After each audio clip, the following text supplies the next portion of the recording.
January 27, 1945. The snow falls in silence over southern Poland, heavy and white, muffling the world beneath a cold shroud. Soviet soldiers of the 60th Army advance cautiously through the frozen landscape toward a sprawling complex of barracks and watchtowers near the town of Auschwitz. The air carries a strange, acrid smell that burns the nostrils, something chemical, something organic, something that should not exist. As they approach the gate, they see the iron words arched above, Arbeit macht frei. Work sets you free. Beyond the gate, skeletal figures in striped uniforms stare back at them through the wire, eyes hollow, bodies barely human. The soldiers, hardened by years of brutal combat across the Eastern Front, stop in their tracks. Some weep. Some vomit. Some simply stand, unable to process what their eyes are showing them. This is Auschwitz. And what they have discovered here will force humanity to ask a question that echoes through the decades. If there is a God, if there is justice, if there is meaning in this universe, why did this place exist? The question is not new. For thousands of years, theologians and philosophers have wrestled with the problem of evil, the ancient paradox that asks how an all-powerful, all-knowing, and all-loving God can permit suffering. But Auschwitz represents something beyond the scope of natural disaster or individual cruelty. This was not an earthquake or a plague. This was industrial murder. This was bureaucracy turned toward extermination. This was evil systematized, mechanized, and executed with the precision of a factory assembly line. Between 1940 and 1945, more than 1 million people, primarily Jews, but also Poles, Roma, Soviet prisoners of war, homosexuals, Jehovah's Witnesses, political dissidents, and others deemed undesirable by the Nazi regime, were murdered at Auschwitz-Birkenau. The complex was not merely a concentration camp. It was a death factory, designed with the explicit purpose of erasing entire categories of human beings from existence. Gas chambers disguised as shower rooms. Crematoria that burned day and night. Pits where bodies were thrown when the ovens could not keep pace with the killing. And through it all, meticulous record-keeping, as if mass murder were simply another administrative task. To understand why Auschwitz became the symbol of humanity's darkest hour, one must first understand what it was meant to be. When Heinrich Himmler, Reichsfuhrer of the SS, ordered the establishment of a concentration camp in the annexed Polish territory in April 1940, the initial purpose was to imprison Polish political prisoners and resistance members. The first transport arrived on June 14, 1940, 728 Polish men, mostly intellectuals, teachers, priests, and activists. They were crammed into the former Polish army barracks in the town of Auschwitz, which the Germans had renamed Auschwitz. Rudolf Haas, the camp's first commandant, established the brutal regime that would define the site: forced labor, starvation rations, random executions, medical experiments. But this was only the beginning.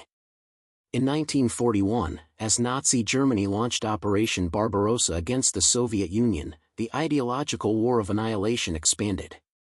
The Nazis were not merely fighting for territory.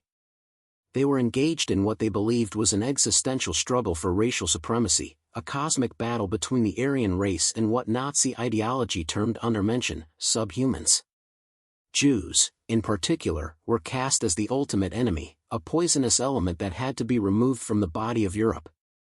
The Wannsee Conference, held on January 20, 1942, in a villa on the shores of a Berlin lake, formalized what the Nazis euphemistically called the final solution to the Jewish question. 15 high-ranking Nazi officials, led by Reinhard Heydrich and Adolf Eichmann, spent 90 minutes over breakfast planning the logistics of genocide. They discussed transportation schedules, labor exploitation, and the methods by which 11 million European Jews would be systematically murdered. The minutes of the meeting, preserved by Eichmann's meticulous note-taking, reveal the bureaucratic language of mass murder, terms like evacuation, resettlement, and special treatment that mask the reality of gas chambers and mass graves. Auschwitz, with its rail connections and relative isolation, was selected as the primary killing center. The existing camp, known as Auschwitz I, would be expanded. A vast new facility, Auschwitz II-Birkenau, would be constructed specifically for mass extermination. By the spring of 1942, the machinery of death was operational. The trains arrived day and night, cattle cars packed with human beings who had been torn from their homes across Europe. From Poland and Hungary, from France and the Netherlands, from Greece and Italy, the transports came, sometimes carrying 1,000 people, sometimes 2,000, crammed so tightly that many died standing up during the journey, suffocated or crushed, unable to sit or lie down. When the doors finally opened on the ramp at Birkenau, SS doctors conducted what they called selection. A glance, a gesture of the hand. To the left, to the right. Those deemed fit for labor, perhaps 20 or 30%, were tattooed with a number and sent into the camp system, where they would be worked to death over weeks or months. The rest, the elderly, the sick, the children, mothers with infants, were told they were going to shower in Delouse. They were led, sometimes gently, down a path lined with flowers, into underground chambers. Guards told them to remember where they hung their clothes so they could find them after bathing. Then the doors were sealed. Zyklon B pellets, a cyanide-based pesticide, were dropped through openings in the ceiling. Death came within minutes, though those minutes contained such horror that survivors of the Sonderkommando, the Jewish prisoners forced to operate the gas chambers and crematoria, could barely speak of what they witnessed through the peepholes. The screaming. The crushing panic as people climbed over each other, trying to reach the ceiling where the gas arrived last. The silence that eventually fell. Dr. Miklós Niesli, a Hungarian Jewish physician who was forced to work as an assistant to Joseph Mengele, the camp's chief medical officer, documented what he saw in the crematoria. In his memoir, published in 1946, he wrote, "I witnessed scenes that no human eye should see. I saw the bodies of children, still warm, being thrown into the ovens. I saw mothers clasping their infants even in death. I saw the Sonderkommando, men who had to burn the bodies of their own people, weeping as they worked, knowing that their own families had been gassed days before." Niesli's account, along with testimonies from other survivors and the confessions of perpetrators during post-war trials, provides evidence of the systematic nature of the killing. This was not random violence. This was organized extermination, carried out by ordinary men and women who punched time cards, took lunch breaks, and went home to their families after a day of mass murder. The question returns, more insistent now, where was God in all of this? The question was asked by the victims themselves. Elie Wiesel, who survived Auschwitz as a teenager, recounted in his memoir Night the moment when his faith shattered. On the Jewish New Year, Rosh Hashanah, the prisoners gathered for prayer. An old man beside Wiesel began to recite the traditional blessings, praising God's mercy and justice. Wiesel wrote, "Why should I bless his name?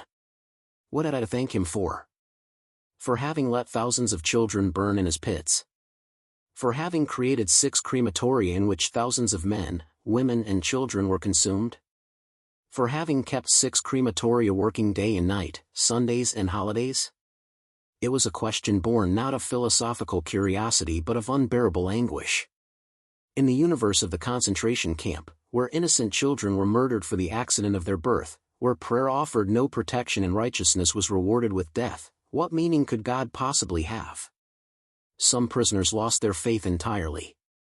Others clung to it with ferocious intensity, finding in prayer and ritual the last shred of human dignity that the Nazis could not steal. Rabbi Menachem Ziemba, a renowned Talmudic scholar who was imprisoned in the Warsaw Ghetto before being deported to the camps, declared that sanctifying life, Kiddush HaHaim, was now the highest commandment. In the past, he said, Jews died to sanctify God's name. Now, Jews must live to sanctify God's name. For him, survival itself became an act of faith, a refusal to grant Hitler the ultimate victory. Yet even this theology of resistance could not answer the deeper question. A God who requires the faithful to sanctify his name by merely surviving industrialized genocide seems less like a loving father and more like an absent landlord, indifferent to the suffering of his tenants. The theological responses to Auschwitz have been varied and profound. Some Jewish thinkers, like Rabbi Irving Greenberg, argued that the covenant between God and the Jewish people was broken at Auschwitz, that after the Shoah, faith could only be voluntary, a choice made freely rather than an obligation imposed by divine command. Others, like Rabbi Abraham Joshua Heschel, insisted that God was present at Auschwitz, present in the suffering, present in the victims, that God himself was, in a sense, murdered in the gas chambers. Christian theologians, confronting the reality that the Holocaust occurred in the heart of Christian Europe, were forced to reckon with centuries of anti-Jewish teaching and violence that had prepared the ground for Nazi ideology. The Protestant theologian Dietrich Bonhoeffer, executed by the Nazis in 1945, wrote from his prison cell, "Only a suffering God can help." It was an acknowledgement that any theology that portrayed God as distant, omnipotent, and unmoved by human pain was inadequate in the face of such radical evil. But these are the reflections of survivors and scholars, shaped by decades of hindsight. In the moment, inside the barbed wire, the question was not theoretical. Primo Levi, an Italian Jewish chemist who survived 11 months in Auschwitz, wrote in Survival in Auschwitz, "We had reached the bottom. It is not possible to sink lower than this. Nothing belongs to us anymore. They have taken away our clothes, our shoes, even our hair. If we speak, they will not listen to us, and if they listen, they will not understand. They will even take away our name." The Nazis understood that to destroy a people, it was not enough to kill their bodies. One had to destroy their humanity first. Strip them of their names, their possessions, their dignity. Reduce them to numbers tattooed on their arms. Force them to watch their loved ones die and to become complicit in the machinery of death. The ultimate aim was not just murder but the obliteration of meaning itself. Yet meaning persisted, even in the shadow of the chimneys. Prisoners organized secret schools to teach children.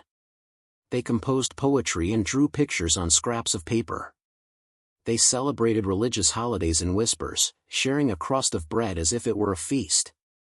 These acts of defiance were not enough to save lives, but they preserved something essential, the insistence that life had value, that the human spirit could not be entirely crushed. The question of God's existence or justice may remain unanswered, but the question of human responsibility does not. Auschwitz was not built by God. It was built by human beings, engineers who designed the gas chambers, bureaucrats who organized the train schedules, chemists who manufactured the poison, guards who herded people to their deaths, and millions of ordinary citizens who looked away, who said nothing, who told themselves it was not their concern. Hannah Arendt, the philosopher who covered the trial of Adolf Eichmann in 1961, coined the phrase "the banality of evil" to describe the bureaucratic, thoughtless nature of the perpetrators. Eichmann was not a monster in the mythological sense. He was a middle-aged man with thinning hair and glasses, who spoke in clichés and claimed he was just following orders. He had organized the logistics of genocide with the same diligence he might have applied to any other administrative task. Arendt's insight was chilling: evil does not require fanatics or sadists.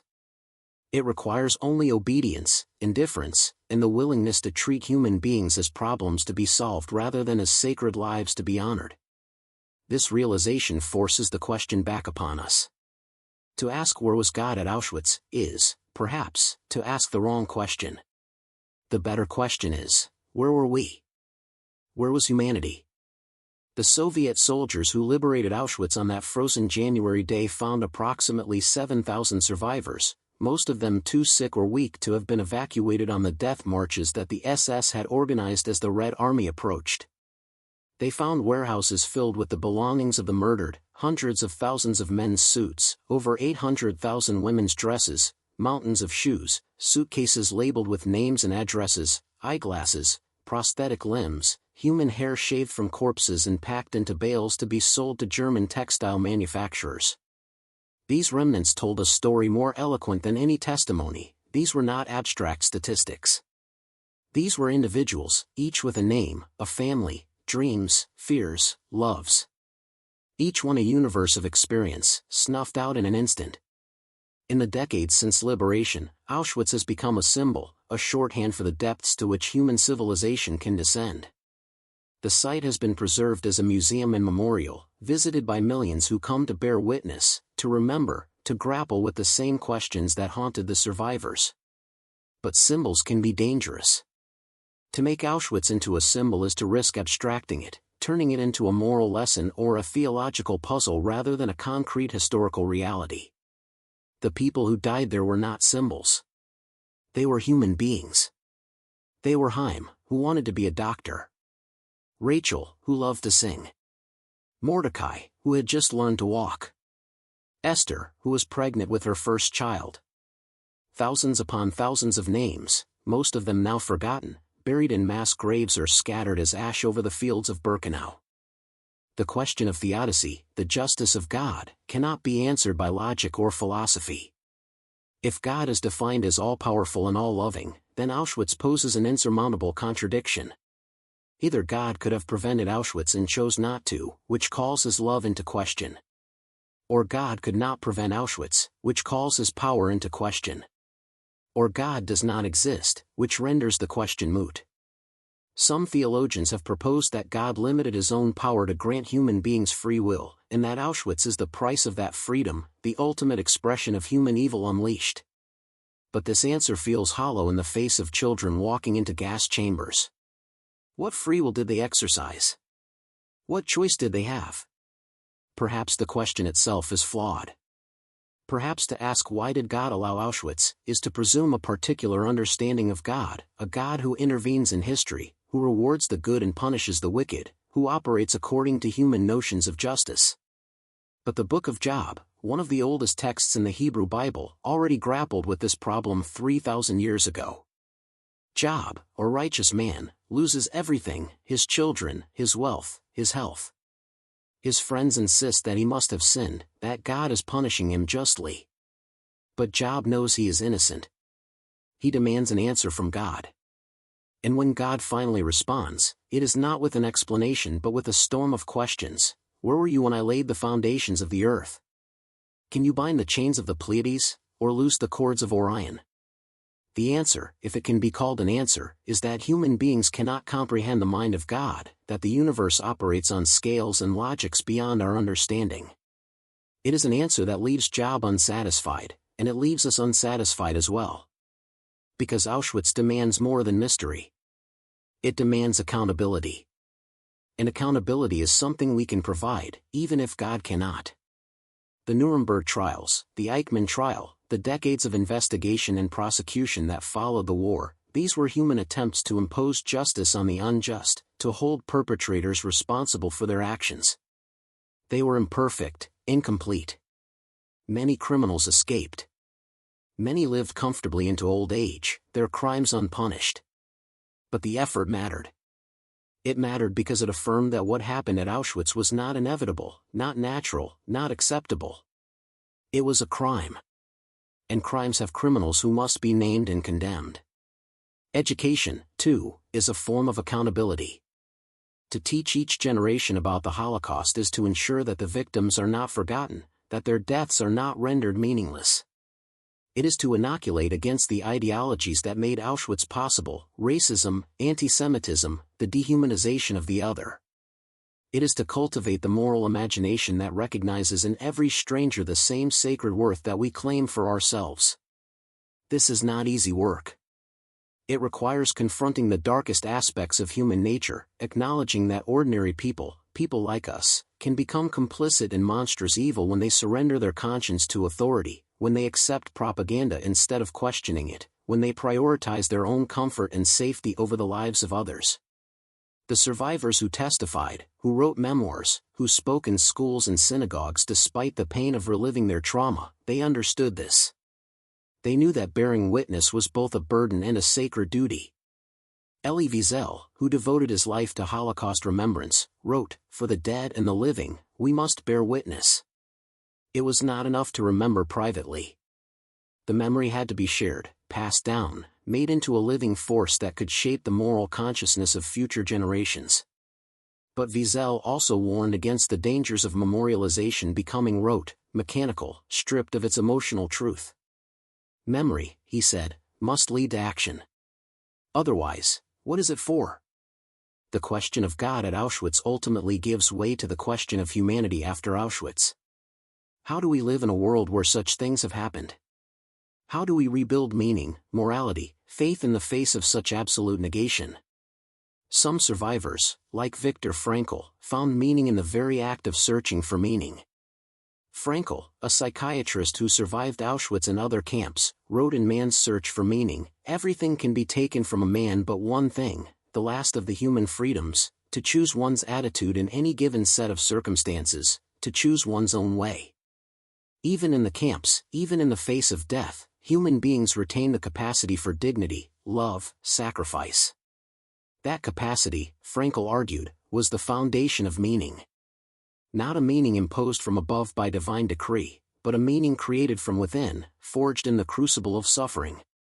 And yet, one must be careful not to romanticize suffering, not to suggest that the Holocaust had some redemptive purpose or silver lining.